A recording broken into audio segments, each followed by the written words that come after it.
fundamental constitutional right, it's priceless.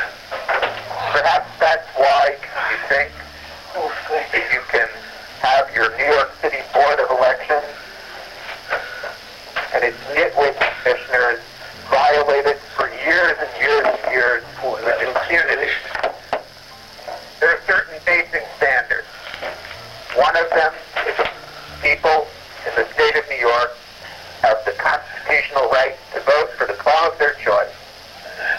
This includes federal judges registered to vote in New York City, lawyers registered to vote in New York City, even if they're too stupid to know that they have the right to cast a write-in vote on the machine in contested primaries.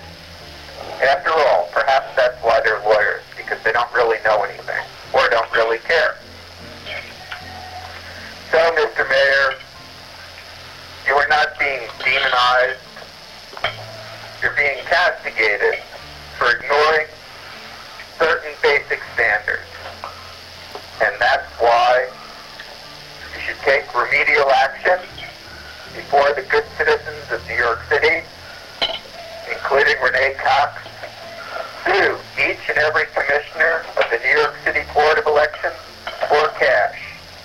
Your famous corporation counsel, Michael Hess, formerly litigation partner at Chadbourne Park, a large New York City law firm, has conceded in a legal brief that the New York City Board of Elections has violated the law for 42 years. You don't have to be a lawyer to know that when someone makes an admission like that if you need money and you believe in the right to vote, you go to federal court, send a letter to the Honorable George B. Daniels, judge in the Southern District of New York, saying as follows: Dear Judge, in all times pertinent to this action, Gelb versus the Board of Elections, I've been a registered voter in the city of New York. Judge, I'm mad as hell for being screwed out of my fundamental constitutional rights. I'd like to be paid for having my rights violated. Judge, I'm just... Sunday, 8:37 p.m. Jackson, with the election law update. Daily News, Sunday, February 18th, 2001. Editorial page. Pataki pulls lever for voting reform. 2 months have passed since the resolution of the Florida presidential election, and New York finally has taken its first serious step toward repairing its own notoriously bad election process. Credit Governor Pataki. The hell with Governor Pataki. Lock him up. He's a racketeer and a crook. Under Article 4, Section 3 of the New York State Constitution, the governor is responsible for seeing that the laws are faithfully carried out. Governor Pataki and the New York State Board of Elections have allowed New York City to use illegal voting machines for years and years and years and years. The editorial continues. Quote, he has created a 7-member bipartisan task force to examine and suggest improvements in voting procedures, just what this page has been calling for since December. End quote. The answer is not more committees. The answer is for criminal investigations of the government of the state of New York, including its judicial branch, its executive branch, and its legislative branch. The fact that there is one election law in New York State and that 3 million registered voters in the city of New York have been disenfranchised for 42 years cries out, strong measures. So if you're listening, Mary Jo White and United States Attorney General John Ashcroft and members of the Federal Bureau of Investigation, forget about them damn Italian mafioso. The problem in New York is that the government of the state of New York has denied people the right to vote for the vote of their choice. It's up to you to come in, clean up the government of the state of New York,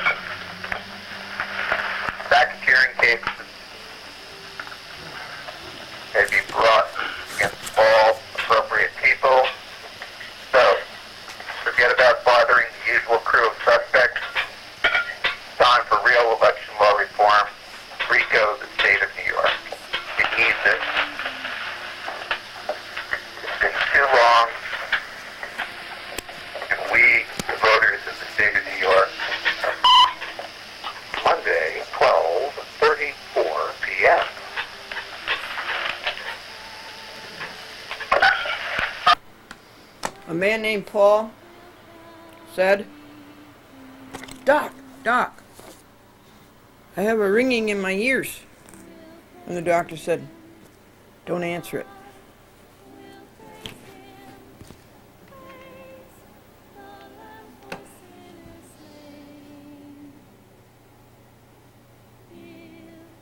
And the doctor said to John, let me start out by taking your medical history. Do you pay your doctor's bills?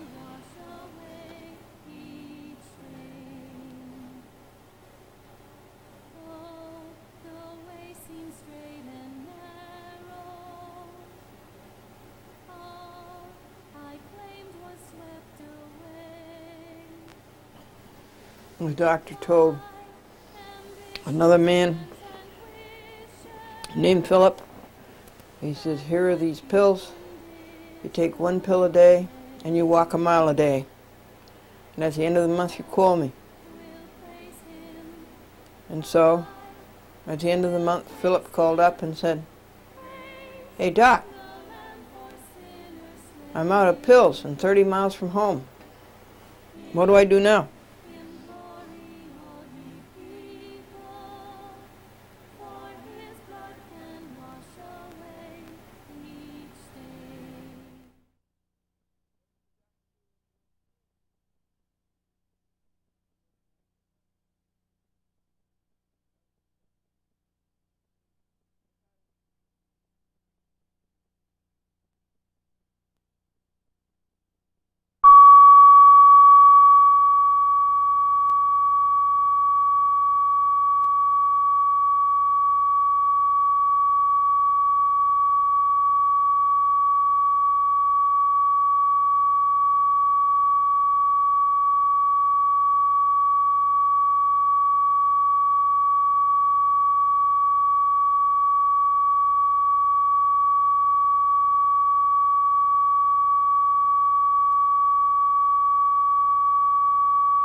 What did the doctor do when you went to see him?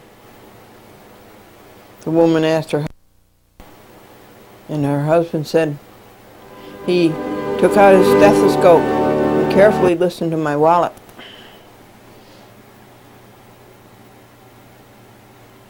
And Annette is sure that her son is going to end up being a doctor because already he's collecting old magazines.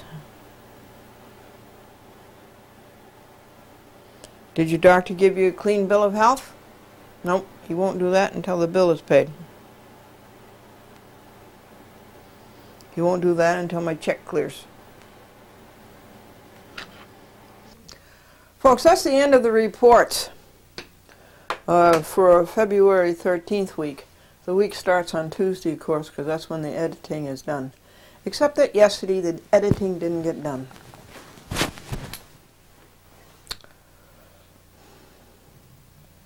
Nine editions got done. The 10th one, which is very important to you, did not get done. And the 11th didn't get done. And 5 minutes of the 12th did not get done. Did I do a bad job? Well, you see, usually nobody comes in on the 1 p.m. editing time, 1 p.m. to 5 p.m. Usually nobody comes in. And then if somebody does come in, they only stay a couple hours. And they don't use the 3/4 inch system. But John Sheridan, who does that beautiful show, The Spirit, came in, and right away he had to use 3/4 inch for his California edition.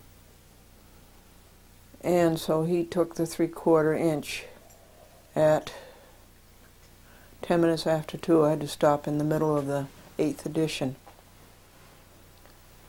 So I went out into the green room and I slept for 45 minutes, having had only, last Monday night I was awake from 9 to midnight, and then I got up at 3. So I guess what I had was under 3 hours sleep. So I went to sleep for 3/4 of an hour. I watched Public Access on Channel 71 at Lynbrook, and I did the praying for Tuesday. And I went back into the edit room, and John couldn't find the 3rd VHS, of which he wanted to make a 3/4 inch dub. So he told me go ahead and use it. So by 4:20 p.m. I got started finished the 8th edition. I started the 9th. John and Patrick, and John in the meantime was making his VHS program. I was happy for John because he had such a frustrating editing session February the 13th. He didn't get anything done. And Pat and Rob weren't in the finest form on February the 13th helping him, so I felt sorry for John. But today was very productive for him, or yesterday. He got his 2 3/4 inch made, and he made a new program. It's a straight run video that he shoots at home, and then he just puts on the opening and the closing. But Saturday he's going to do a show in the studio. That's John Sheridan, S-H-E-R-D-O-N. And so I got the 9th edition rolling and started, and 5:15 Jeff came in with his rock and roll show, and he needed the 3/4 inch. Well, I was able to finish the 9th edition, but the 10th, the 11th, and 5 minutes of the 12th are not done. I don't know what that's going to do next week because there's all the reports to you coming in starting today. Might mean another trip to Lynbrook, and that gets to be a problem with this evil Port Authority, putting the toll up from $3.50 to $6 one way, making it $12 round trip. It gets to be a problem for people who are on fixed incomes. So the Social Security goes up from I think it went up from $509 to $526, but in 1 week, that's gone on tolls. 1 month, 4 trips out there.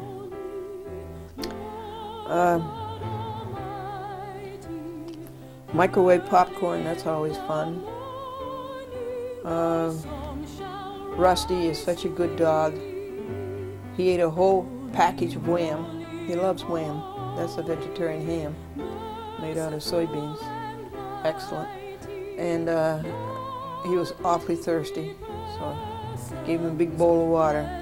Then I was ready to take him for his run. He runs down Ocean Avenue, and he runs down along the railroad tracks on Sunrise Highway. There's a big lawn there up against the railroad tracks and a lot of shrubs and bushes.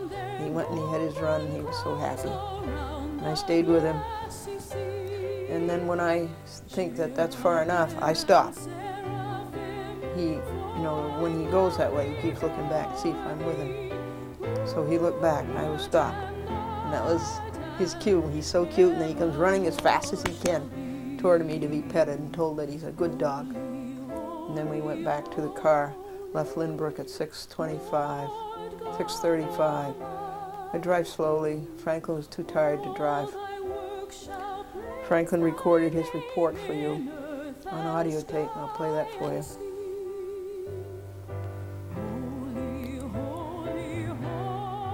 So I drive, he's too tired, and it's always the same, 50 minutes. Ocean Avenue, Southern State, Cross Island, Fogg's Neck Bridge, I-95, and the Hutchison. So I drive about 40 miles per hour, stay way over in the outside lane where it doesn't bother anybody. And it's dark, you know. And then to park the car, somebody took our parking place right in front of the house. And then to unload, it takes 7 loads to unload the 1993 Lincoln. Then to feed the pets and wash up and give Franklin soup. And I was in bed by 8:30 and I slept right straight through until 6:30, 10 hours. So this morning I discovered that all those additions haven't been done. The chores are all done. So I'll give you the videotape reports, keep them up to date. And this is February the 21st. Do you know a month from today is spring? The vernal equinox will be here 1 month from today, approximately. It could be the 20th, the 21st, the 22nd. Isn't that something? And today is just like spring. It's beautiful. I took Rusty out for a walk. It's just beautiful. So the morning chores are done and the editing of the 8th, 9th, and 10th, then 10th, 11th, and 12th editions that didn't get done yesterday. We'll start there as editions 1, 2, 3 of the new week. So let me give you college graduate, Boston University, Franklin, newspaper reporter, career of 37 years, going out to Bethpage and Woodbury, still fighting for America as he did in World War II, D-Day, to Victory in Europe Day, June 6.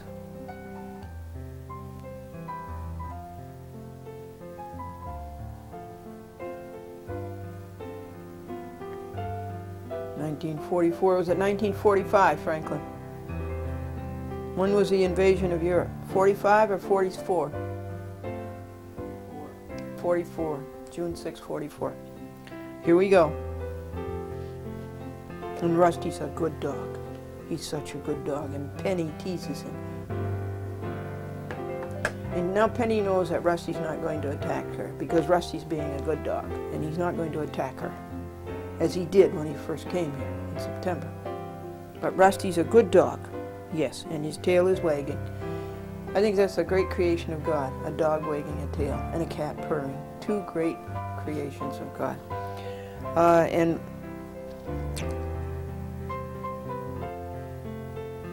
Penny knows that Rusty's not going to attack her, so she becomes a brat.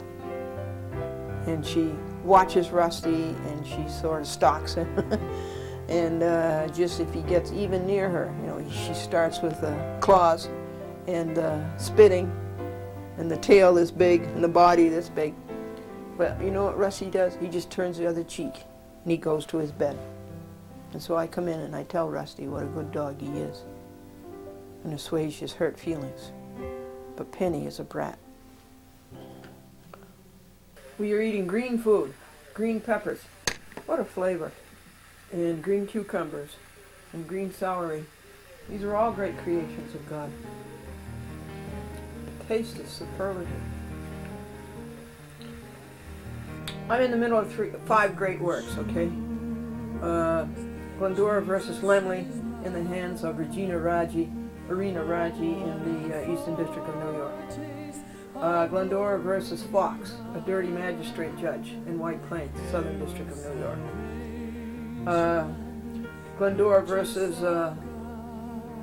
Mukasey and Griesa, Southern District of New York, saying that the case, New York City Parking Violations Bureau, that was transferred to them from Alabama, saying that I filed it in the Southern District of New York, and by filing it, I violated their warnings, or their orders. They really wasn't an order. And so that's a mess. That's a great fight, though. It's unbelievable. Their ignorance and their arrogance. I'm talking about Griesa and Mukasey, 2 judges in the United States District Court, Southern District of New York, Manhattan. So that's a great paper. And of course, Glendora versus Dolan, the cheater and the lawbreaker. shareholder laws, and public access laws, and least access laws. And then, what was the other one? Fox, Raji, Mukasey, Dolan, the public file. Dolan's violation of the least access opportunity, the public file. So I'm in the middle of 5 great works. And what you might hear from time to time on this recorder are jot thoughts. Thoughts that I am going to put down on paper and send to these crooks, Mukasey and Griesa, in the Southern District of New York. And you might hear those. Then you'll hear Franklin's report.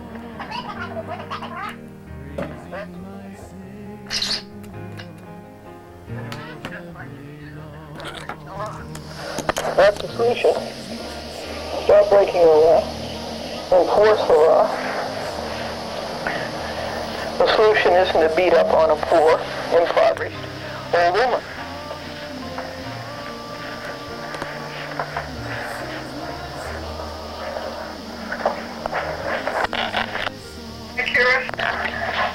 Where did you go first on Tuesday, February 20th? I went to Bethpage.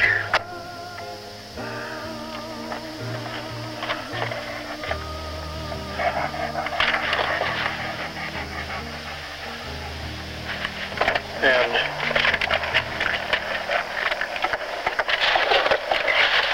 what do you want, Penny? The popcorn? Oh, it's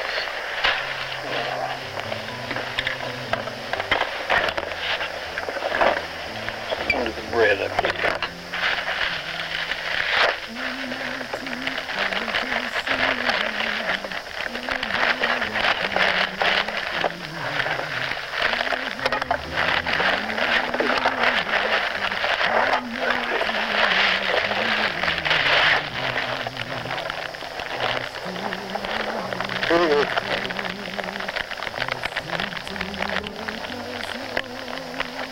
January of What's the recorder on? February, I went from Lynbrook to Bethpage, and I started off by doing the inexcusable thing. I forgot all about the recorder. But I went into the lobby, and it was 10 o'clock. And I told Marie my mission, and would she please call Mr. Dolan's office, because I would like to see the shareholders list, which according to the Delaware law should have been available for the 10 days before the meeting that was held Friday, and that was refused me every time. And the New York law, which says that the shareholders list should be available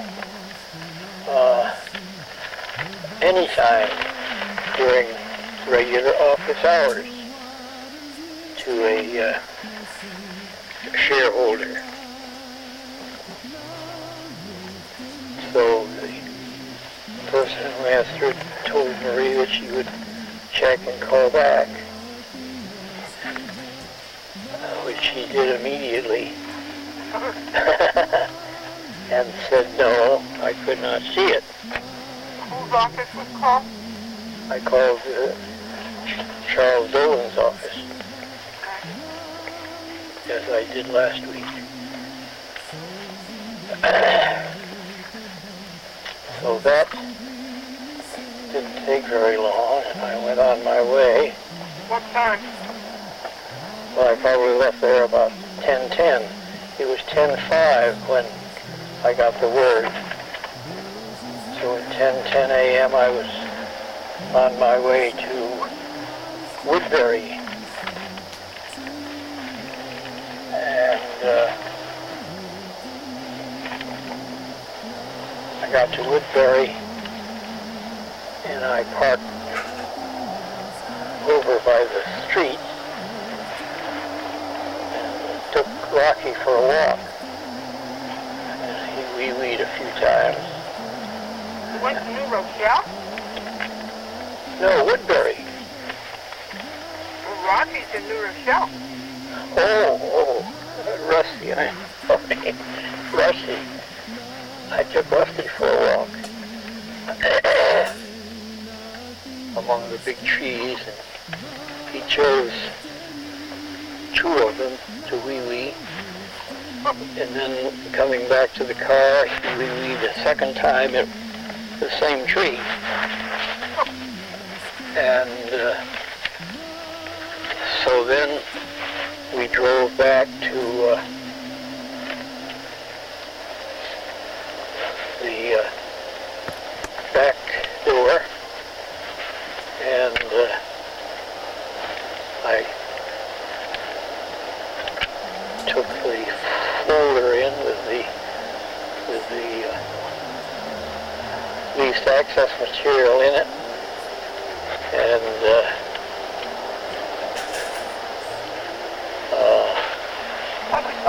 public file. There were two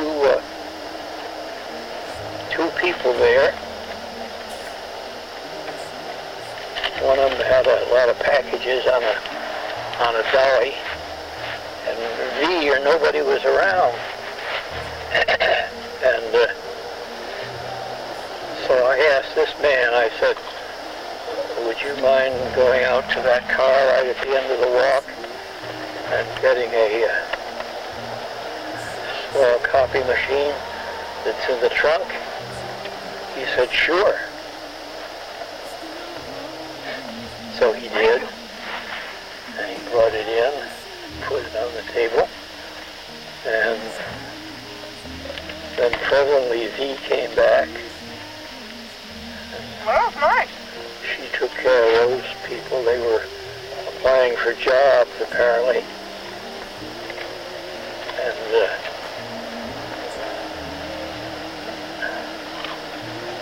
I told her, or she knew what I wanted. She said, you want the papers from Diane, right? And so she called Diane, and then she picked up the machine, and we went to the crystal room. And That's the room where we were last time? yes. And then she said, you want your usual?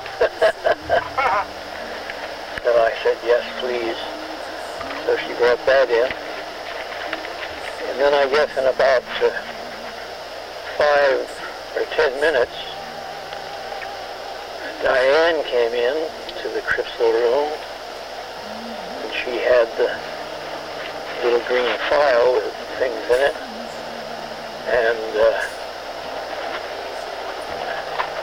she turned on the TV to channel 71, and then I said, What was on the TV? What program was on?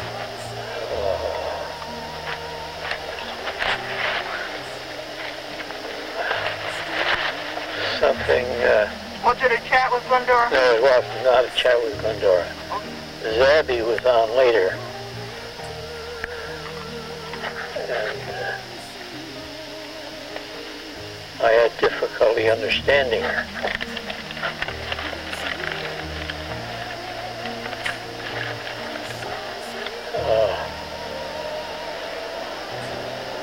So then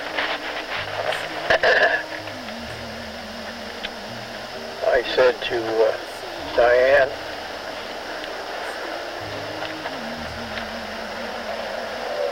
did you send out Christmas cards this year? She said, 2,000? I said, yeah. No, it's the next one. Next one, Winnie. And she said, Yes, yes. She said Amy wrote some of them and I wrote some of them. And I showed her the two that I had, and I said, you were just wondering, because you couldn't find the one for this year. I didn't get one.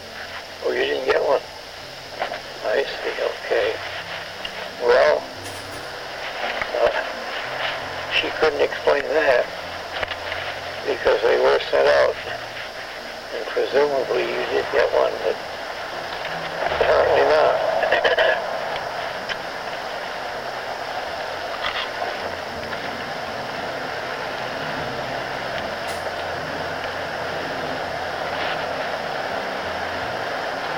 So she left,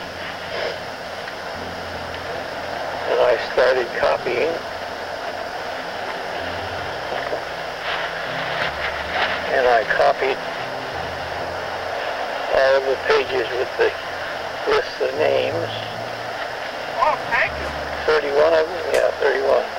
31 pages. Yeah. And then the letters,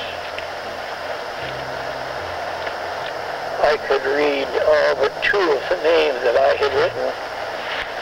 So I said, well, I'll make copies of them and then we'll be sure. So I made copies of all the letters. All of the letters? Yeah. So I believe there were 13 of them.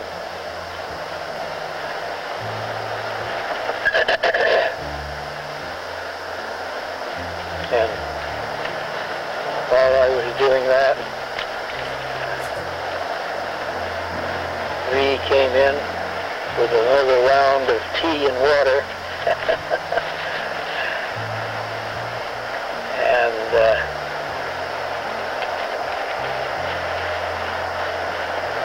I went to the bathroom and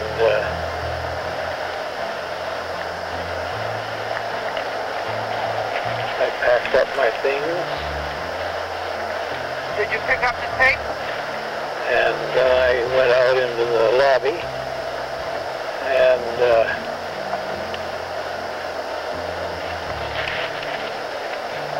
Lee said she would take the copier out for me. And I said, oh, you know, somebody ought to be going through, and on the way out, I can have them take it. And I said, I did want to check with Diane if there were any tapes available to take home. So she called there again, said they'd be right out. And then there was quite a flurry of activity. People came in. 4 or 5 people came in. And then Bob came out. And he had 4... Bob O'Brien or Bob Clemente? Clemente, I believe, the one that's been there. Yeah. Yeah, Clemente.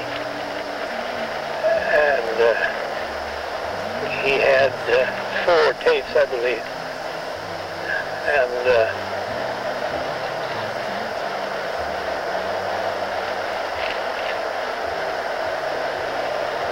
then V said, can you take the copy machine out for Franklin? He said, oh, sure. So he did. Oh, nice. Out to the car? Yeah. Bob Clemente? Bob Clemente, yes. And when we went out the door, it was raining. Well, Yeah. Just a little bit. I guess it had just started.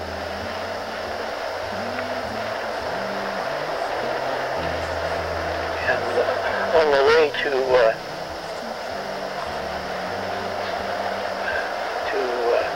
Manhasset, it rained quite hard for a time.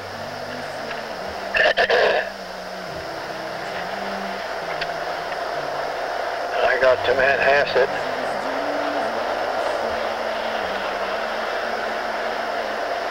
and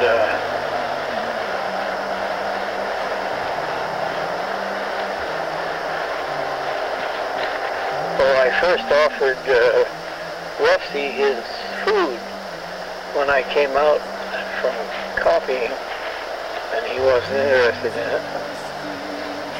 So then we went to Manhasset. As I say, it rained quite hard for some time. And then got to Manhasset and parked over in the disabled spot. And Disabled spot. well, a place where the handicapped people can park.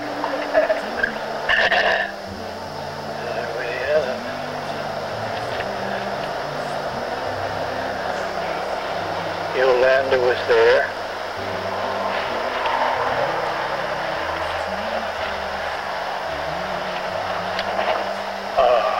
I don't think so.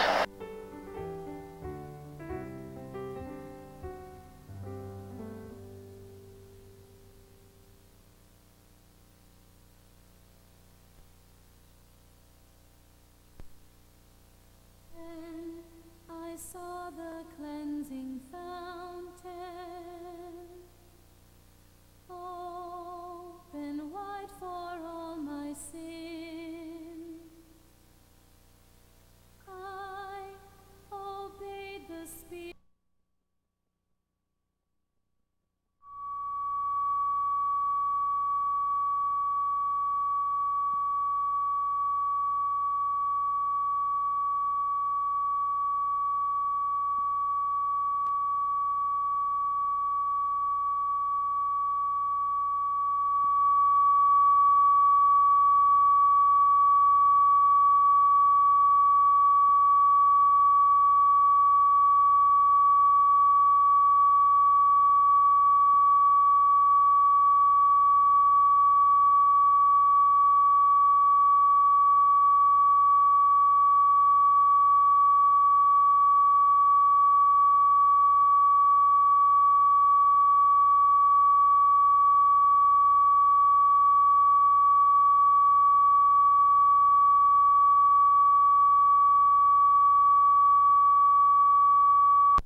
Delaware Court.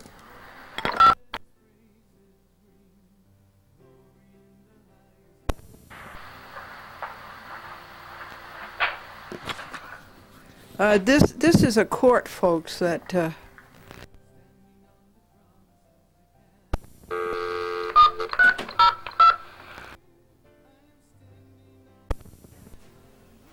this is Franklin's report on February 21st. Show and tell.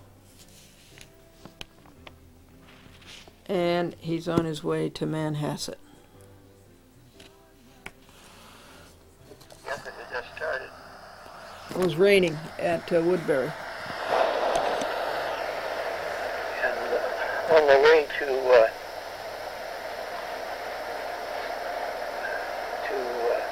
Manhasset, it rained quite hard for a time.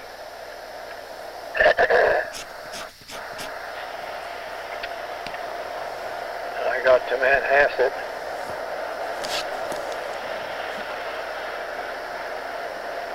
and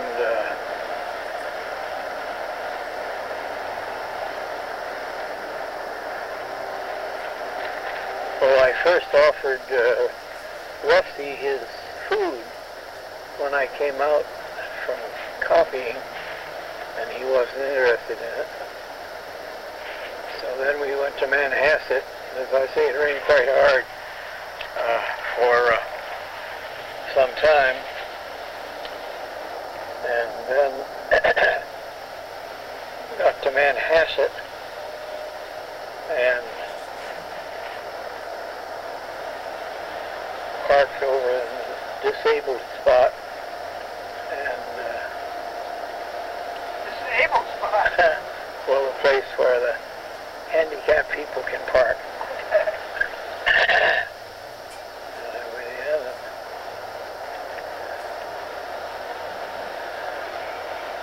Yolanda was there.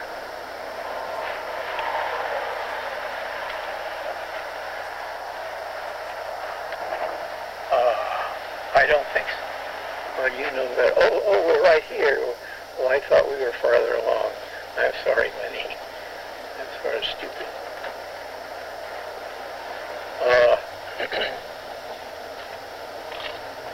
So I went over and the freezer was all full of grillers. So I got 4 grillers. And I got a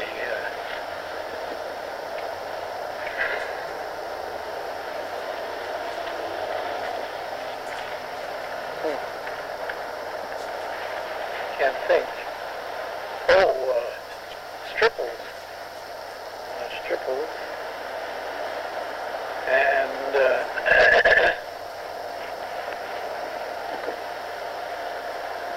I got 1 clam just for good measure. And lots of sunflower seeds, 69 cents.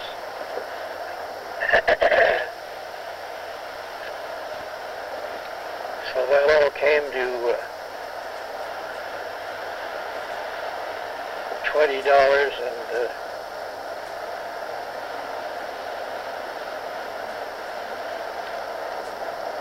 18 cents, I believe.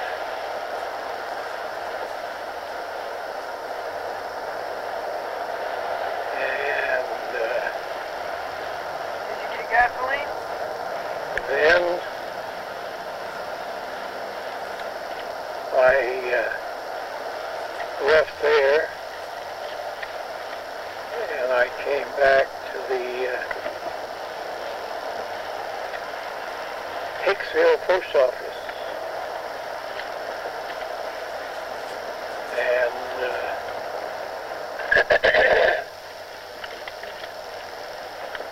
bought stamps. I bought 50 stamps, 50 34-cent stamps. There was a long line, as always, and when I put them on, oh, and I sent the 2 envelopes. I mailed them. How much? I'd have to look at the slip. All told, it was 19 something, I believe. Everything together.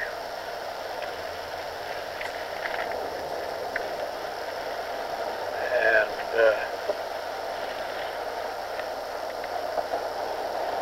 then I put the stamp on the letters, and I was 3 short, and the line was still long. So I have those 3. I'll mail them tomorrow. Phil Gartner,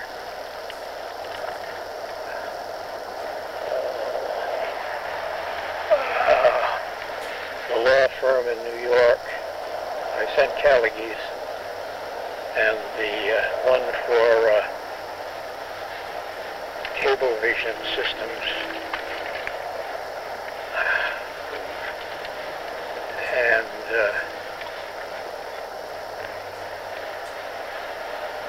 then I went down 106 to the southern state, and turned right at Ocean Avenue and went to that gas station where we used to go quite often, where it was listed this morning at 153. So he filled it up. That's bad. What? That's bad. Because I told you 141. Up at the snow pump. You come on to Ocean Avenue from the southern state. Oh, 141. 141? My goodness. Oh, anyway, I got 14 gallons, $21.50.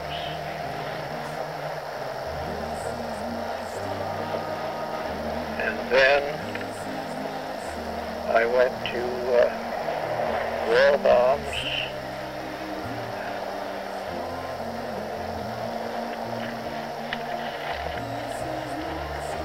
and I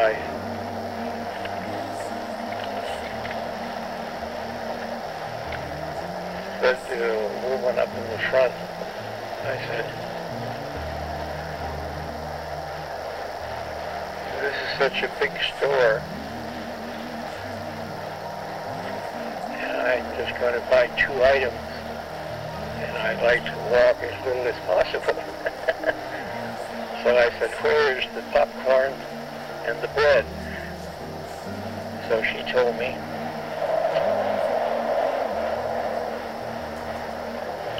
So I got them.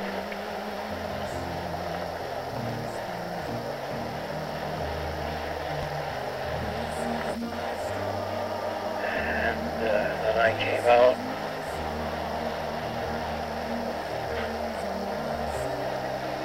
Came to Cablevision. Gave Rocky a little walk. He wee-weed.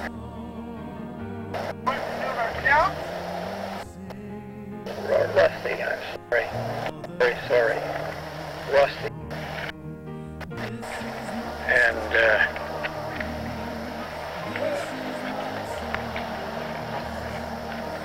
then I came in. Rob let me in. And he said you were in the green room. But I couldn't find you. But I had a cherry sandwich and a lamb sandwich and some orange juice and what else did I have? Oh, a couple of pieces of banana and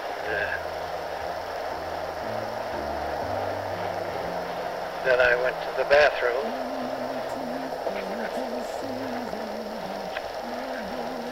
Then I came out and you were there. And I was very glad to see you. Because you're my sweetheart. Well, thank you very much. So now tell me about yours. Well, everything went very smoothly. I just pulled up to the toll booth and I held up my sign, Citizens Against Tolls. And an Irish cop said, "That's a good one." He laughed, chuckled. Says, "That's a good one, I have to give you credit." And then I showed him my next card, website, We Hate Tolls. And he chuckled again.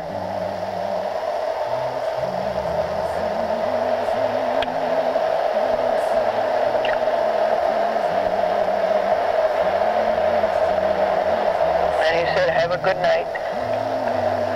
You know, folks, March 25th or thereabouts, it's going up to $6 each way. How can people on a fixed income keep up with these rip-offs? And the price, the gallons of gas, you know. How can people keep up? And the heat bills. Cold winters. I have your receipt and I have your quarters.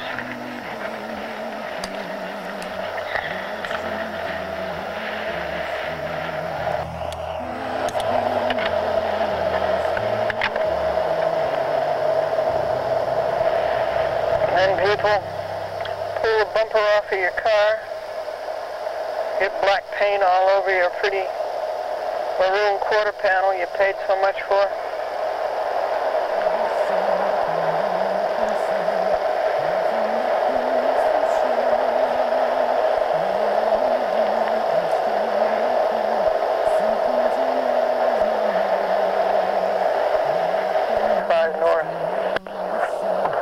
Says people don't understand the attachment of a person to a dog.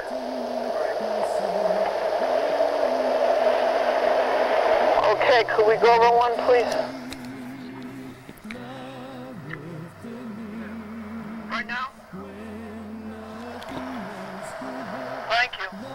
And people don't understand the attachment of a dog to a person. Rusty gives everything he has. He holds back nothing. He gives you everything he has. And so did Rocky.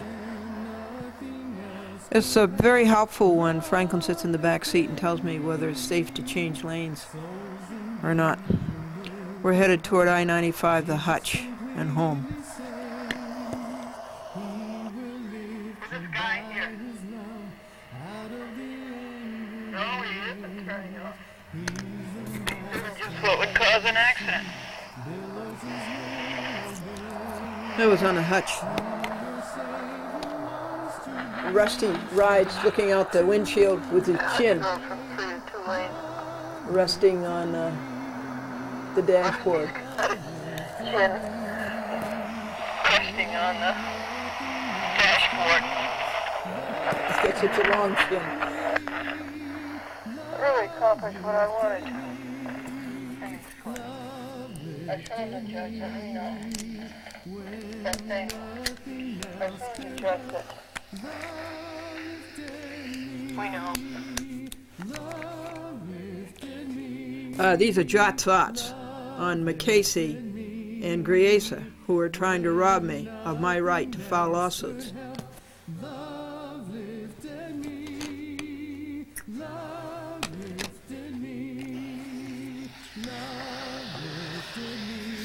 What's going on? I know that they know that I know what's going on. I know that. And they know that. And I've got them really bothered. Okay? I've got them really bothered. You're so cute sitting there in the lawn. I really think you have a point there, because I keep filing lawsuits about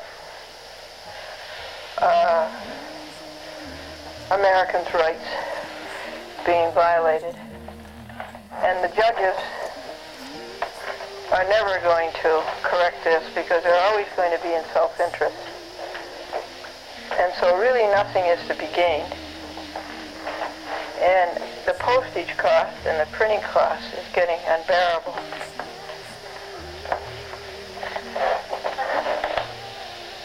So you might have a point there. Then if I do start filing lawsuits because of the cost of the postage and printing, I can always blame it on you. I have a constitutional right to sue. And you are under oath to support the Constitution. You cannot do what you're trying to do. It's a cheat. It's a double cost to the USA. And I'm going to stand up for the USA. As I always have. Look at me, an informer paupers, and I do all this work for nothing. Look at you, making over $130,000 a year plus all your investments. And you do wrong. Your work is to do wrong. Your work is to help you and your buddies. Look at that. I'm informer paupers, and you're rich. And you're rich because you do wrong. I'm informer paupers because I do good. It's glaringly obvious that you psych no legal basis for whether filed here or transferred here. No legal basis at all. It's really a stupid concept.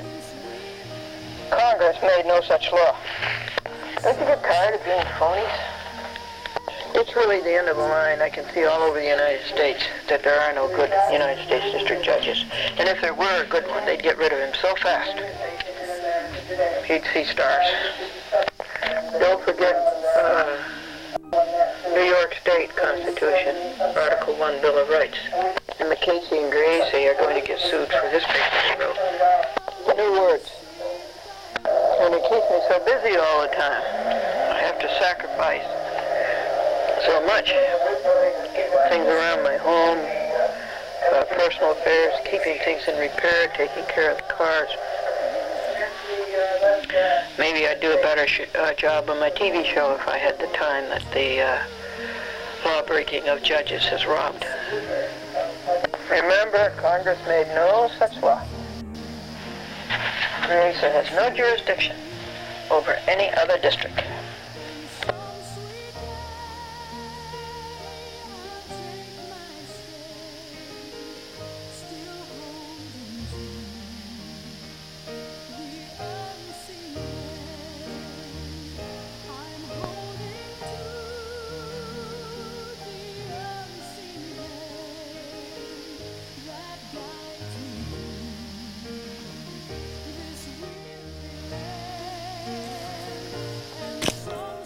So, you tell me.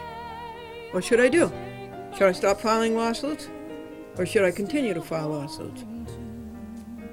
If you continue to file lawsuits, this really upsets judges. For some reason, it really gets to them. The other two punishments are to picket them and to tell you about them, expose them on TV. But the filing of lawsuits really is a tool to make these judges know that you know that they know. Franklin came in and made copies of our mailing list to send the television programs to. And Franklin is wrapping them now, and I'm trying to assign them now. Today is February 21st. 1 month from now is spring, and it's like spring out today. The vernal equinox will be here in about a month, either the 20th, the 21st, or the 22nd, along there.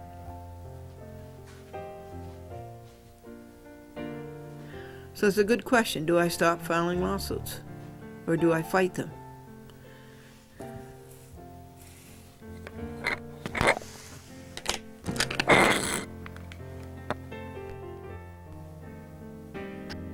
This beautiful day that is just like spring. Now, the videotaping is done finally and it's up to date. And it took hours and hours and hours to do it. And I'm already 4 programs into next week. I think I'm going to have another editing date for next week to make up this backlog. These are the tapes that are being assigned. They're being assigned over here to the different cable companies, matching the area, the geographic area, with the content of the tape. Edition 1, Edition 2, Edition 3, Edition 4 is taken care of. Franklin started to wrap that. Edition 5, Edition 6, Edition 7 is done, and there's 8 and 9. No, 8 is done, and 9 is to do. This is the stack starting for Van Horn, specials on Channel 71, Nassau County. Very, very late start. What time is it, Franklin?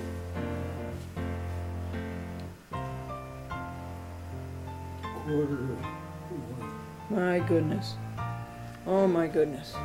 With 5 great big legal papers to do yet today, even after a chat with Glendora. Okay, now it's time to calendar. Put these on the calendar. If I call them out, will you put them on the calendar? Okay. Great Neck. As soon as I 3072.9. Great Great Neck, 30, 72, 9. Great Neck is on Thursday. 30, 72, 9. It's ready to wrap.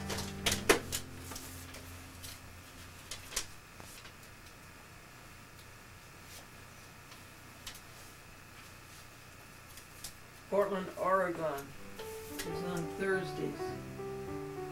And it gets program number 30685, 200685. And Los Alamos, we don't know what day that's on. We put it at the beginning of the week. Los Alamos gets 3,066. Mission 3.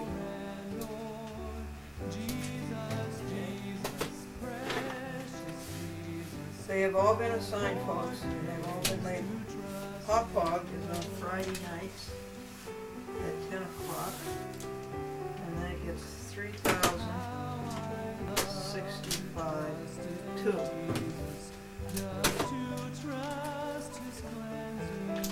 Rockland is on Tuesdays nights, and that is 30696. There. I'll call them up here and put them on the calendar.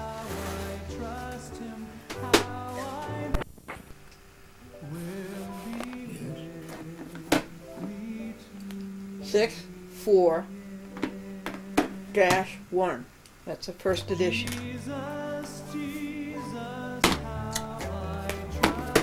The last one to put on the calendar is Staten Island.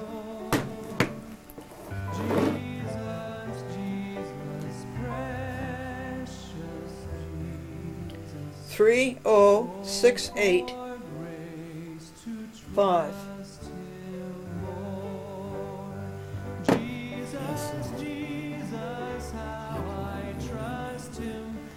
Three 070-7.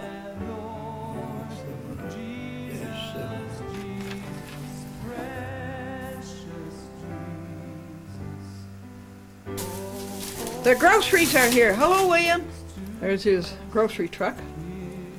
My brother died. Your who? My white brother died. My white brother, Oh, no. Saturday. So, you know, the worst part of this, we didn't have no money to bury him. No? We had to start, he belonged to a church. All the churches, Plot. right, You you have to pay $3,000. That's what cost the money. To the city? I don't know. To the To cemetery. the church too. The church got $200 from there. Where is the cemetery? St. Raymond? St. Raymond, Randall Avenue. Where? Randall's. Where, Franklin? Randall's Avenue. Randall's Avenue? Yeah, by Truck Neck. By Throgs Neck. You know what? Oh, Truck yeah, Neck right is? down here in Right the down Bronx. there. Yeah, right It's down a new here. cemetery. Yeah, right. And they make you pay $3,000 for a burial plot. Just for the. Oh, That's a lot of money. oh, that's a rip-off. It's a rip-off, but hey, they put it this way: take it or leave it. Yeah. You know. Terrible. And what you gonna do? Leave the guy in the mall all his life? Huh? Now we'll put them away. You get these Craftsdale cookies, I think I told you this before. And you put them in the oven. And it's just like cookies that you would bake. He said his wife's brother died and it's going to cost $6,000 to bury him. And I'd like to know what that's all about. If that's so, I told him what I've been telling you. Write down on a piece of paper how much you want your burial to cost. And then people have it something to go by. And things don't cost $6,000. That's outrageous. I've heard them going as high as $7,500. So you made out okay. We got all kinds of groceries for you. This is Amy Van Horn, 9 tapes ready to go. When the doorbell rang and the groceries came, we were doing 3 to Yorktown. Franklin's done all of those. And it looks like we have 5 more to wrap. And then you have to take us to the post office, Rusty. Yeah, then you have to take us to the post office. 3:20 p.m. They're all wrapped except this last one. Now we'll put them in bags.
Tomorrow, the post office clerks get the new computer machines, the ones that you just touch the screen. Put your finger on the screen. And the old Unisys are out. And my favorite clerk, Karen, says she likes the old ones.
No, you have the last one.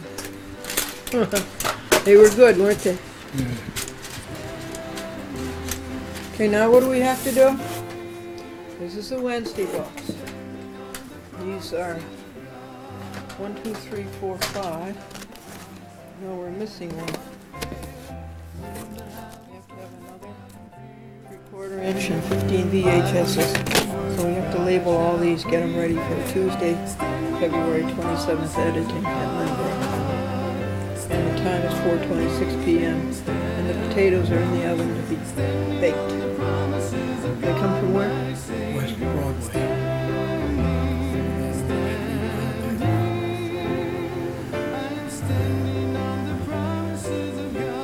The chat with Glendora was all done at 5:30 p.m. So how many hours was that? The usual. 8 hours and 4, 12 hours on a Wednesday.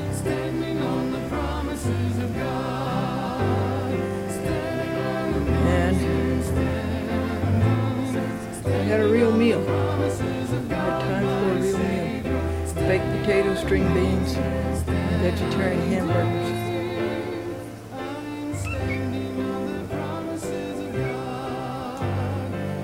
And some praying was done for today. And at 6:21, legal paper number 1. Mark D. Fox. I think there's a telephone conversation to play for you. And this is Mark D. Fox. It's 42 pages, and it's being collated. And then it has to be labeled and stuffed into the envelopes, the big envelopes, with the little envelopes included, stamped. Return address and self-addressed. And so it's about 7 o'clock now.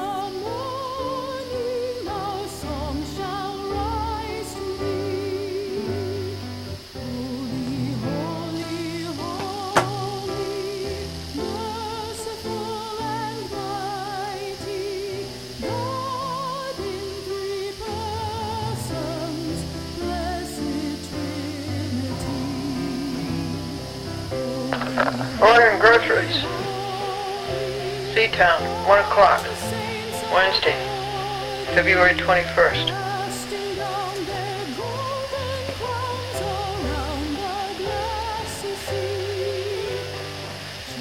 Loaf of Seatown bread. 1 loaf of rye bread. 1 loaf of raisin bread. And a loaf of Arnold White. What kind of white? Arnold. Okay. And a package of hamburger rolls. I've got hamburger roll. Okay. Cross that off. Andrew, cross that off. I have hamburger roll. All right. What else? A can of mixed nuts. Okay. A box of oatmeal, the old-fashioned oatmeal. It's got to be old-fashioned, Andrew, not instant. Okay. A can of biscuits. Tube. What was that? Tube of biscuits. What? Craftsdale biscuits. Oh, maybe 2 hours, 2.5. Okay, last time it came right away. Yeah. It was good. We'll see how it goes. It's not too busy today, so I'll be quick. Oh, okay. All right? All right, Andrew. All right. Thank you. Bye. Bye.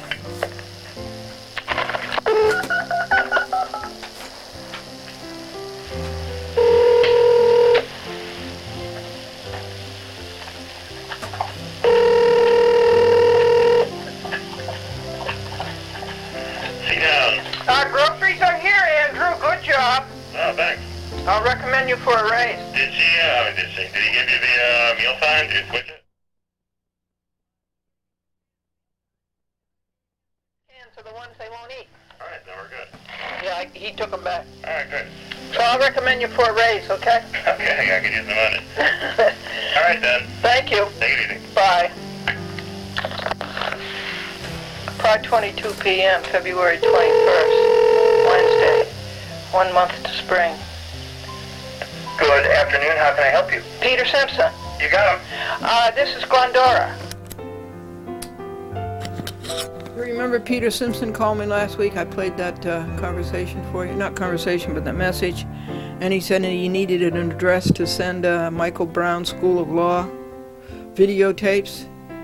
He needed an address. And I was too busy to call him back. But today I squeezed it in. Squeezed it in. Yeah, and here's the conversation. Hi, Glendora. How are you? Well, you know, we're lurking around the office trying to get something done today. How can we help you? Well, now, you cannot send it to me, UPS. The thing is, as you know, UPS will not send to a post office box. Okay, I'm sorry. You were going to send me something Brown's School of Law, Glendora.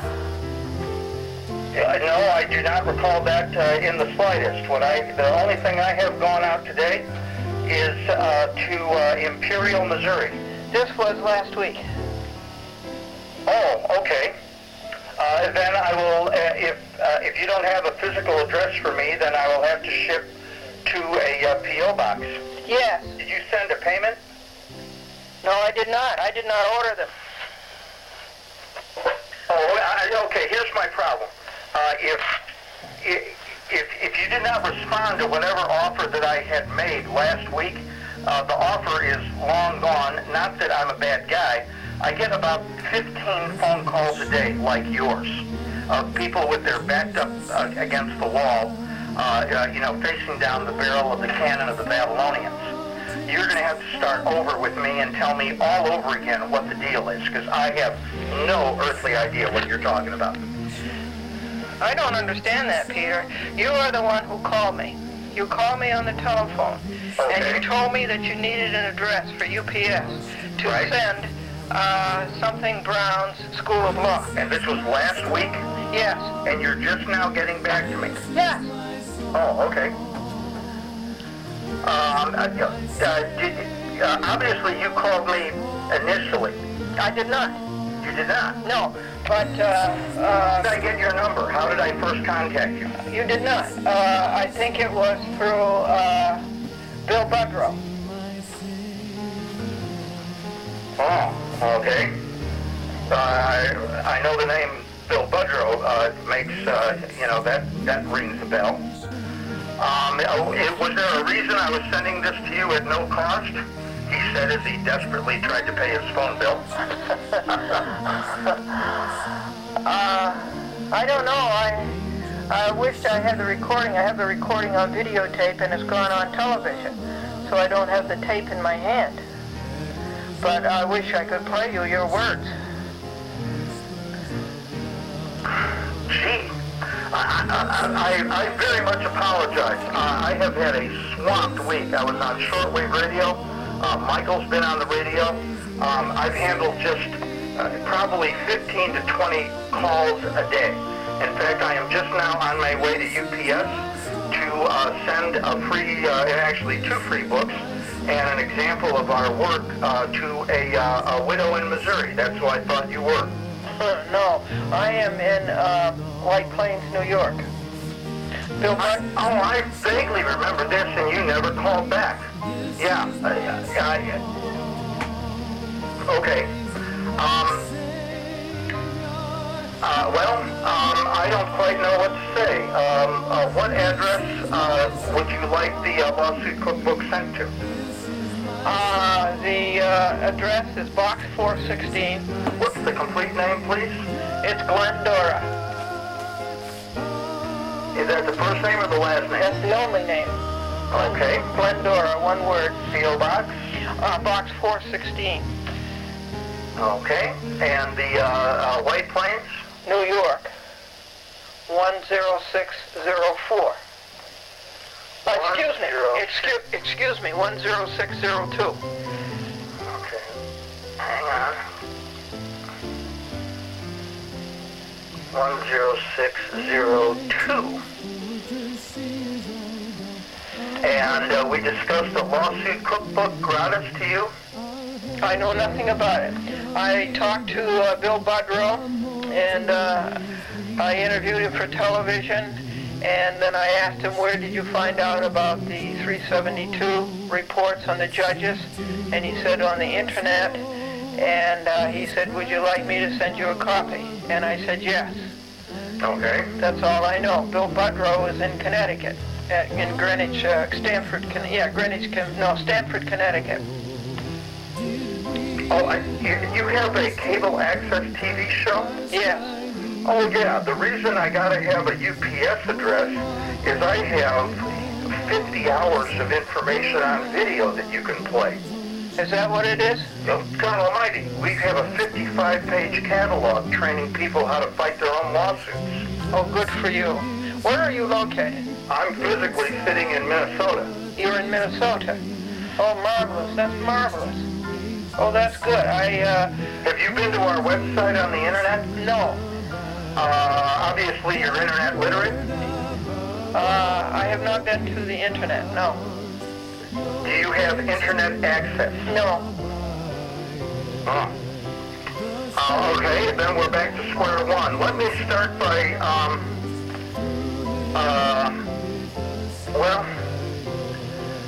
let me start by just sending you a catalog, and let's see if that piques your interest. And if you're interested, you will call back with a UPS deliverable address. No, I will not. Okay, well, here's my problem. The post office has a notorious reputation, especially for large boxes that weigh a lot that have valuable things in it. Well, I'm not so sure. I am heavily in litigation. I sued 45 judges for breaking the laws. I have just got an order. Did you ask for money damages? Always. Okay, the problem is Pearson versus Ray. I think it's 67 Supreme Court 1213. Judges are immune from money damages. Maybe so, from money damages, but that doesn't mean they're immune because there's no law. Well, the problem is they'll throw your lawsuit out based on the request for monetary relief. No, See, what they do is they pick the loser issue and they litigate that and you lose. Now you got to start over. See, understand, we are the Erwin Rommel School of Law. I do not know who the Erwin... We train people like you not to make the mistake that you just made. Well, I don't consider it a mistake. Okay, the Supreme Court case to read is Pearson versus Ray. In fact, if you'll give me about 30 seconds on the telephone, I will give you the exact citation. One moment. I want to tell you about the most recent order to show cause that I received from the United States District Court, Southern District of New York, Manhattan, saying that I could not file any more. Well, I sued the New York City Parking Violations Bureau because they took $620 from me. They eventually returned it all. But I sued them in Alabama.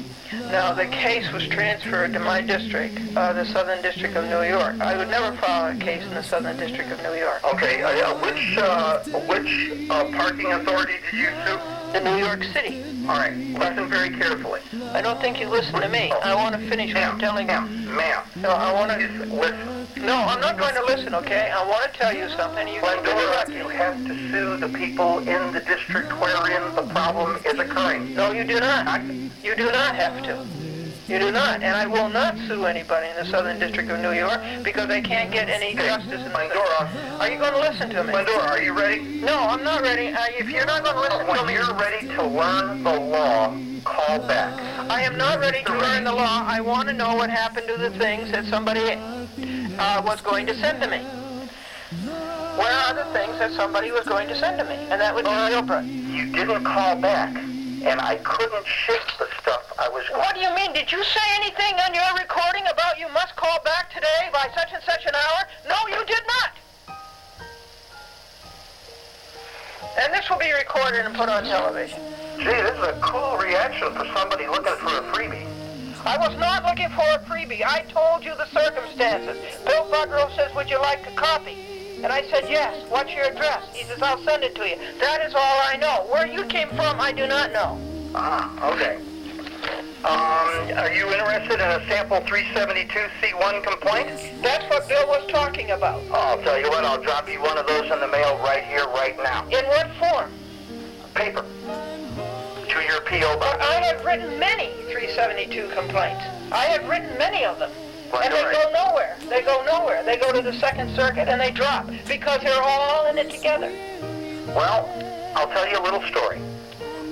The last federal judge we got involved with had a very interesting life. He was the chief judge of the 11th Circuit Court of Appeals. And when we got done with him, he resigned.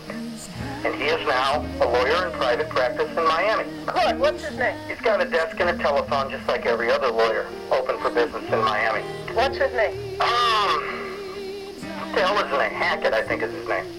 Good for you. I hope that was because of you. Okay? But I don't see how, I know that Peggy Dadig filed a 372 about a judge in the 11th Guy, Circuit. that's the gal.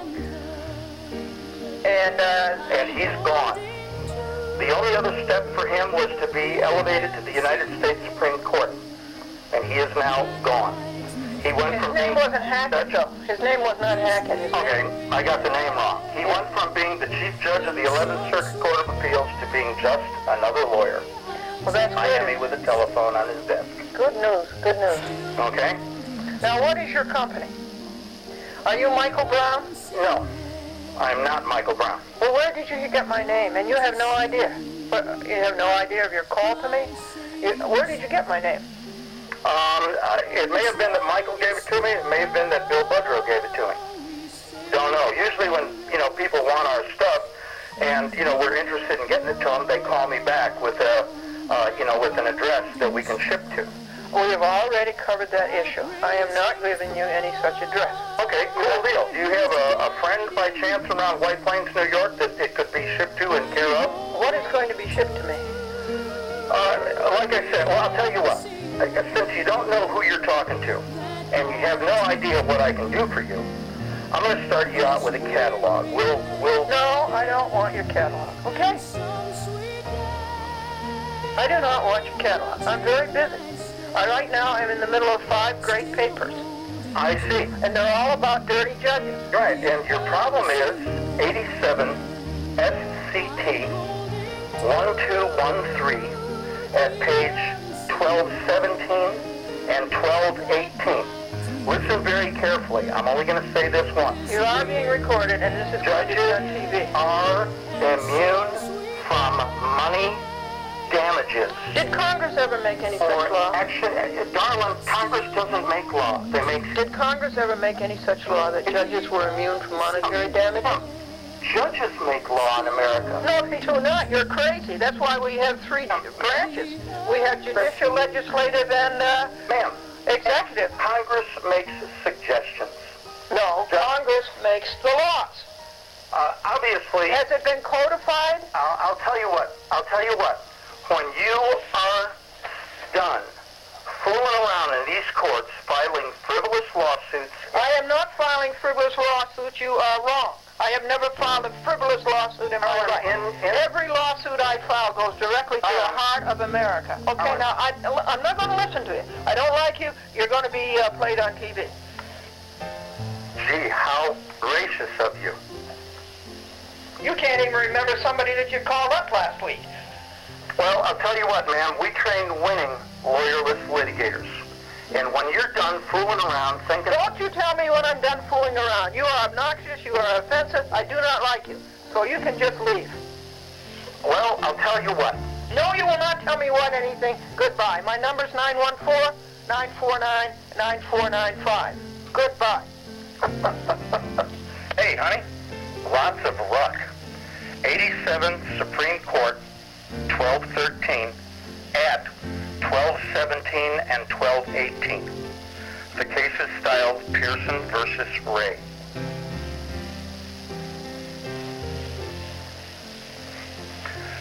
No wonder women women aren't to speak or teach men in assemblies. Yeah, okay. And in addition to that, you're a misogynist.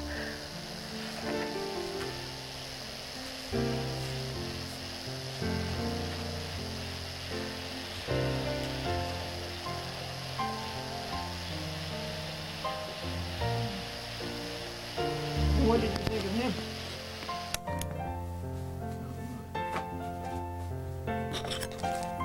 What did you say? Not much. I don't understand what he's...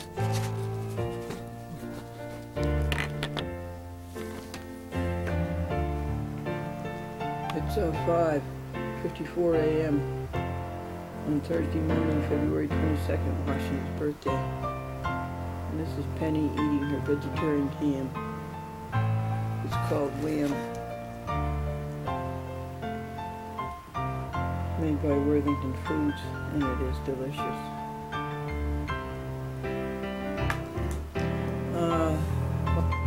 After supper, Franklin and Glendora worked on Legal Paper 1. It's a good day, you know. If you have any time, Wednesday, to do anything but a chat with Glendora because it takes so long. And so, we had time to do Legal Paper number 1. Which is Glendora versus Mark D. Fox, a scoundrel on the bench as a teacher's helper, so-called magistrate, Southern District of New York, White Plains. And Glendora and Franklin collated 40 sets, 40 pages, and put 34 cents on 38 envelopes just to bring this guy to justice. And then each paper was labeled with the defendant's name at the top. 38 defendants. And each paper was stuffed into a 9x12 envelope. And each envelope was sealed. And this took from 6 a.m. I guess, excuse me, 6 p.m. I guess, to a little bit past bedtime at 8:30 p.m. But Fox is done.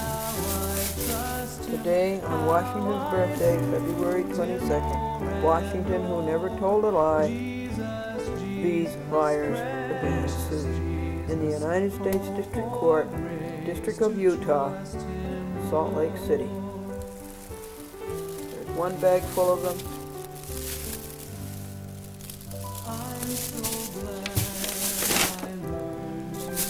And here is a second bag full of them.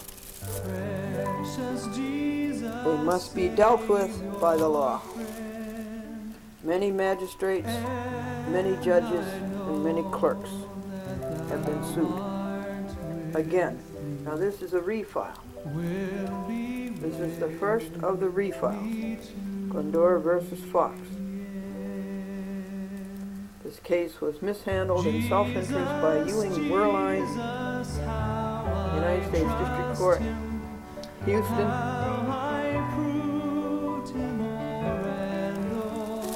and the United States Court of Appeals, 5th Circuit, New Orleans. So, we go back again and we set the record straight. Well, Fox is one of the 5 great works that is consummated. We went to bed on time, and I was awake from 9 p.m. to 10 p.m. And that's really a half hour over the allowance. If you're awake a half an hour, you got to get up and go to work, and then go to sleep when you're tired. And so, from 10 p.m. to 11:15 p.m., I did Raji. That's Glendora versus Wemley. And I read the complaint that was filed in the Supreme Court, so-called, of the County of Nassau. And the complaint about Cablevision being a civil RICO is as true today as it was in 1998 when this complaint was written. That will have to be read to you too when the paper is completed. And so, I am answering Raji's order, so-called, to show why the case should not be dismissed. Of course it should not be dismissed. These people should be brought to justice. But do you think that will ever happen? We see no sign of that. And by 11:30, I was able to go to sleep until 5. Temperature this morning is 18 degrees, and snowstorm number 8 is predicted to come at 5 o'clock this afternoon, 2 to 3 inches. And what did the morning bring forth? Mukasey. One of the sickest papers ever to come out of the Southern District of New York, Manhattan. And that's what's being worked on now. This is Glendora versus the New York City Parking Violations Bureau, filed in the United States District Court, Northern District of Alabama, and illegally transferred here by a lethargic judge named Acker. And he's quite a few more things more than lethargic. It's an illegal transfer all the way down the seams. And so that's going. Did 2 hours on that. That will be read to you too. It is a great paper.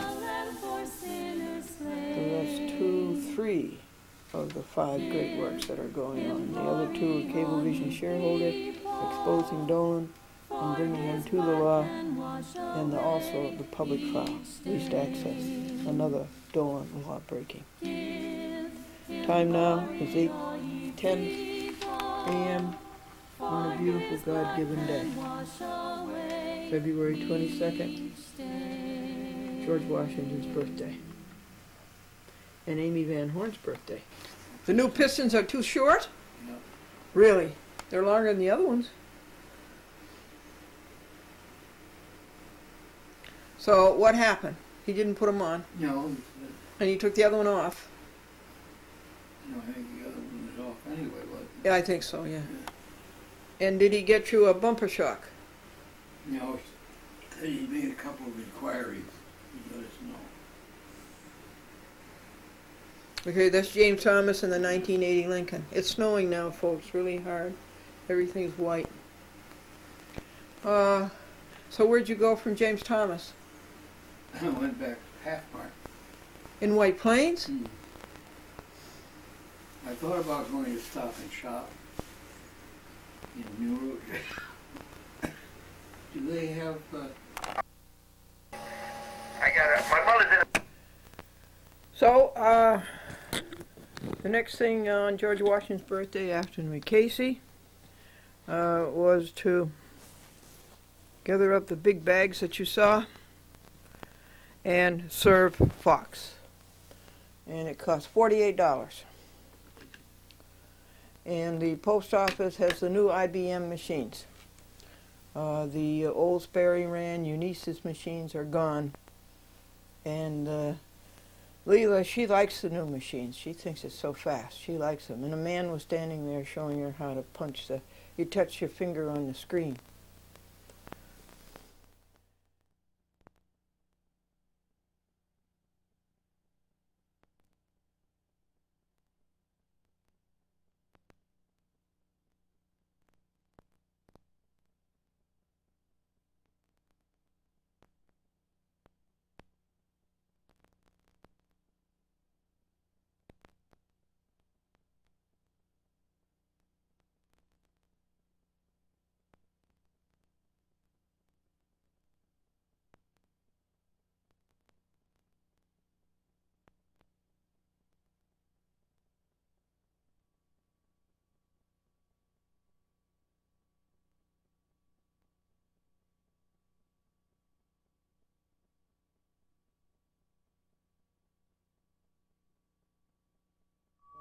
chores all by himself.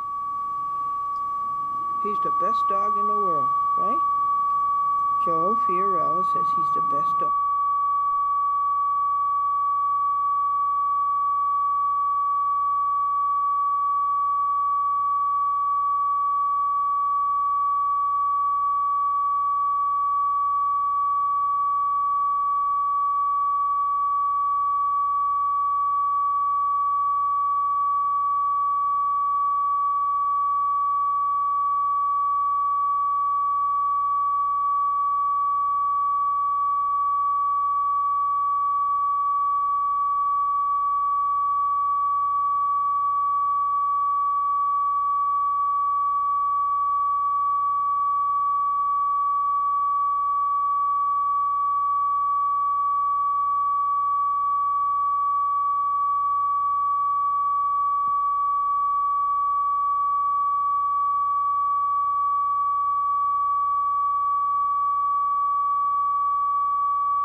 The next thing on George Washington's birthday after Casey was to gather up the big bags that you saw and serve Fox.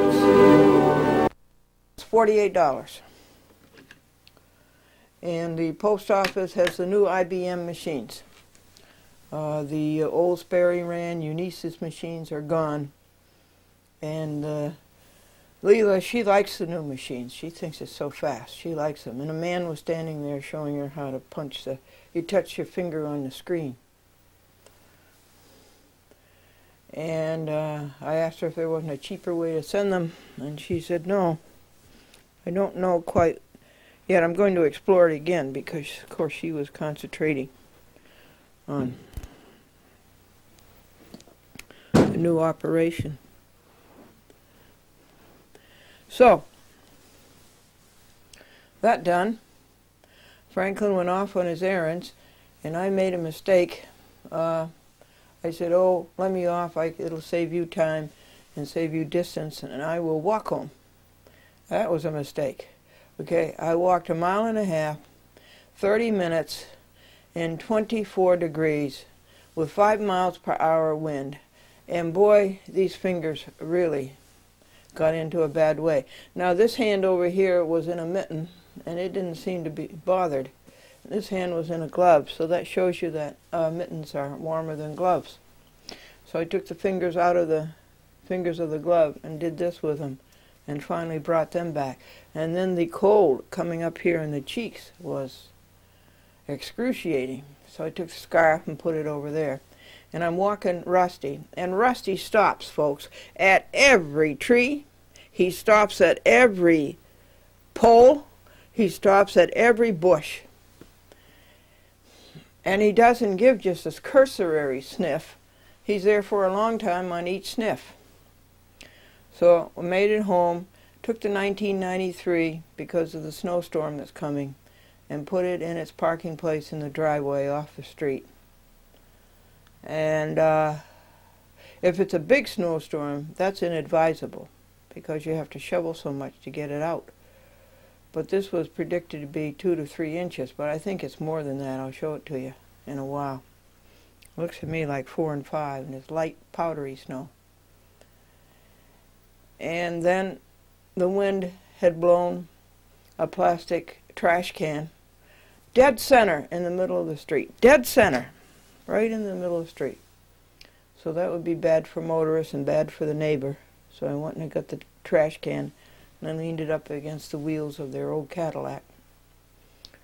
And I think that kept it down.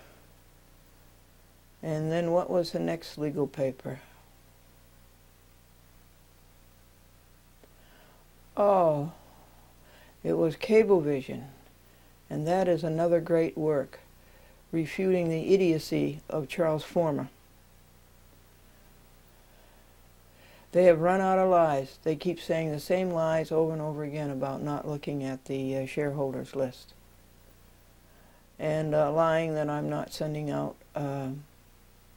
letters to shareholders. That's stupid. You know that I am because I read them to you on the TV, and lying that I'm an informer paupers and I couldn't possibly afford to communicate with the shareholders. So I need a court. I need a good judge to put them all in jail, to fine every one of them.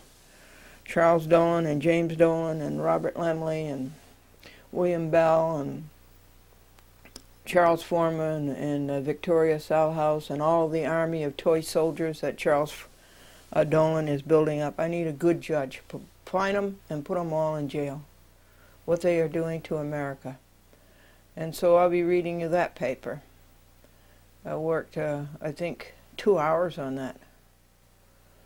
And then the next thing was to finish up the chores, the litter pans, and to do the exercises, and to do the to-do list, and to do the log of what happened, keep track of what happened. This is yesterday, Thursday. Next job was the public file and the least access. I read what Franklin copied, the names of the people who had inquired about it. But that's not enough information. We're entitled to know who bought it, how much they paid, what the name of the program was, what it was about, and on what channel it appeared. And Cablevision seems to want to cover that up. You see, Cablevision is always bragging about the great and wonderful things that they do, okay? They're always bragging about how great Cablevision is, and they've gone here and they've had this, and they went to this dinner and they donated this and that.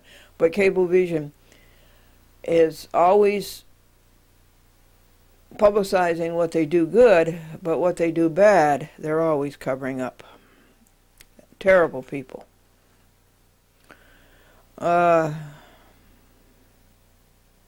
So that was, I worked on that for an hour. And I got the, my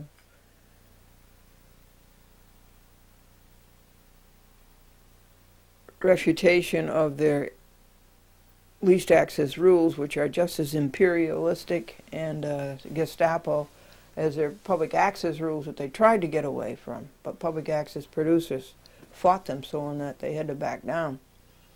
But the least access producers, they don't seem to have any solidarity. And so those rules are archaic and medieval. And so I wrote that all out, and then it was all printed, and I collated it, 6 sets. 1 set is going to go to the FCC. 1 set will go to you, read it to you on TV. And 1 to Charles Dolan, just to let him know that he's not getting away with this, regimentating the whole world.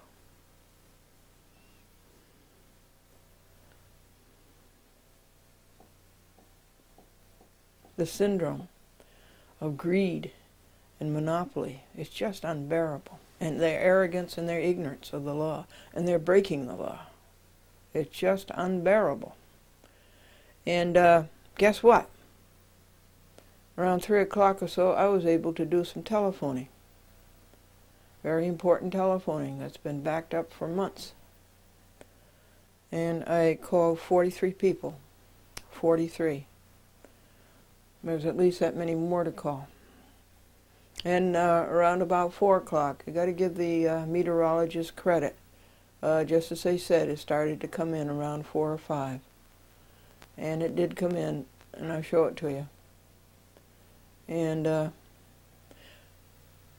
Franklin, meanwhile, went to Harrison Public Access, New Rochelle Public Access, White Plains Public Access. I went to see Brad Sachs, our one and only lawyer friend. And he went to the Center for Judicial Accountability to deliver them the papers, the legal papers that I read you, the same ones that I read you. And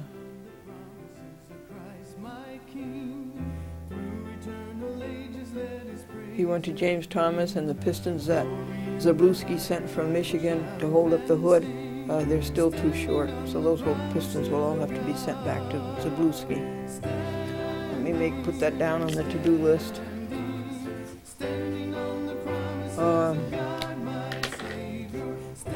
He went to Pathmark,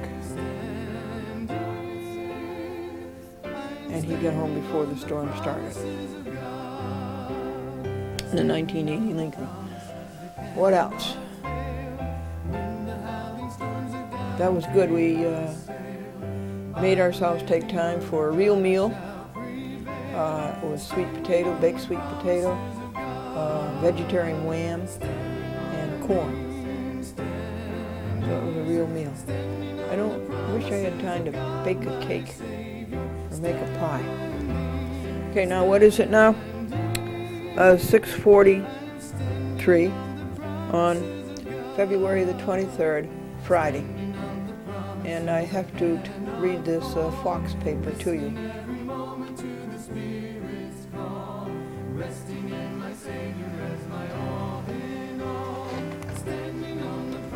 How many inches is it? 5? 1, 2, 3. 5 to 6. 5 to 6 inches. They were off with their 3 to 4 inches, or 2 to 3 inches.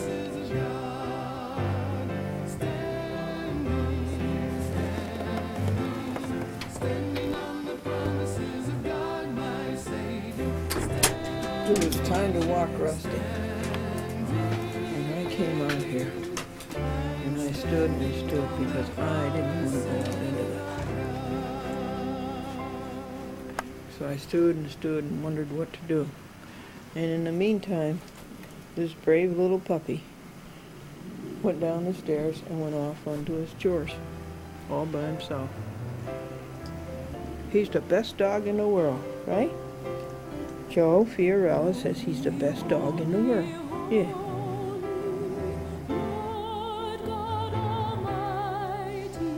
Well, here it is. This is Glendora versus Fox.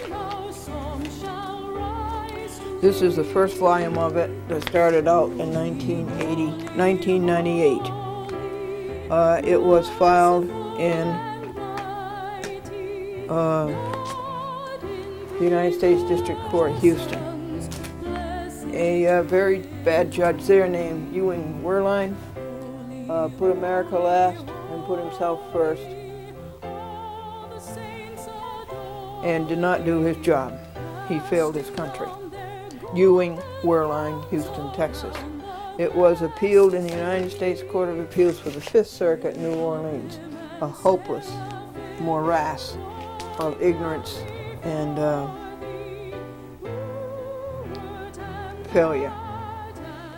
And they did nothing but lie. The cheapest way they could find out was to lie.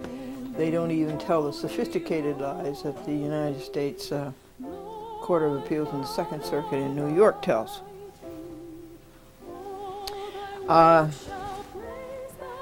So this is a refile. It got nowhere, it got no justice, it did not protect America, and that is their job. So, this is the Fox refile, and the papers are connected with it.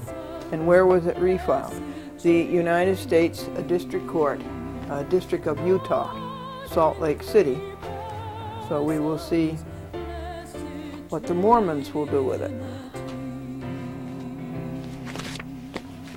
It was started on February the 1st. It took 22 days to get it ready and refile it.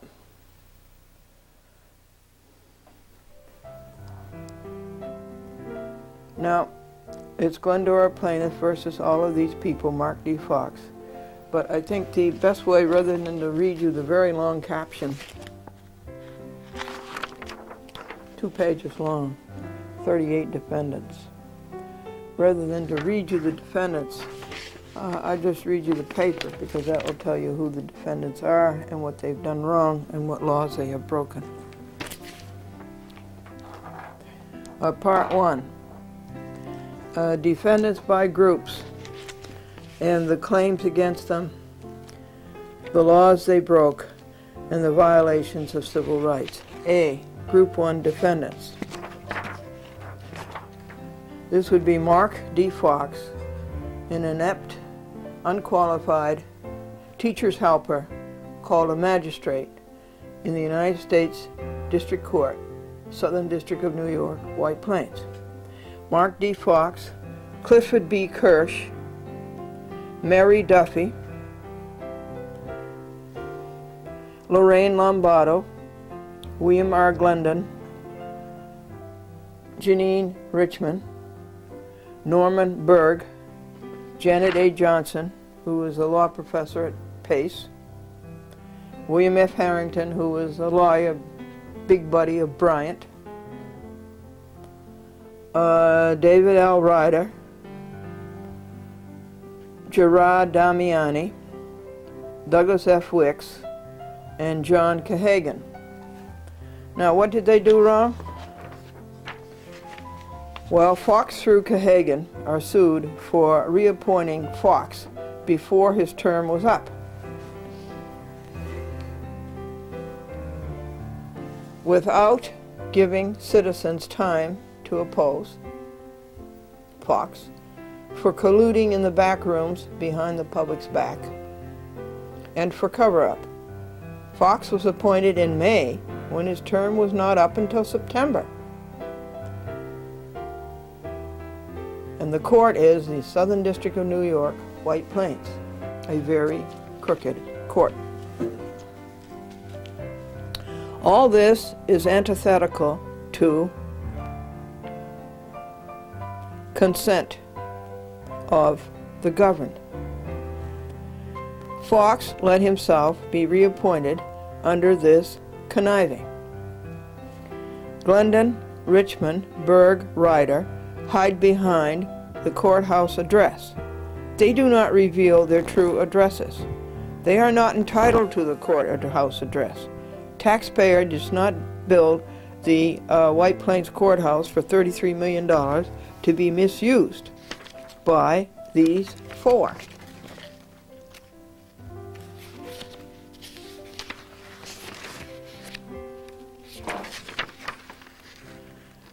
Glendon, through Cahagan, never acknowledged Glendora's voluminous objection to reappointing Fox. I sent them 40 pages of documentation why Fox was not fit to be reappointed as a magistrate. The panel and Lombardo and Fox did not make public the file on the Fox reappointment and made difficult the efforts of Glendora and Franklin to find out what was going on. Can you imagine this?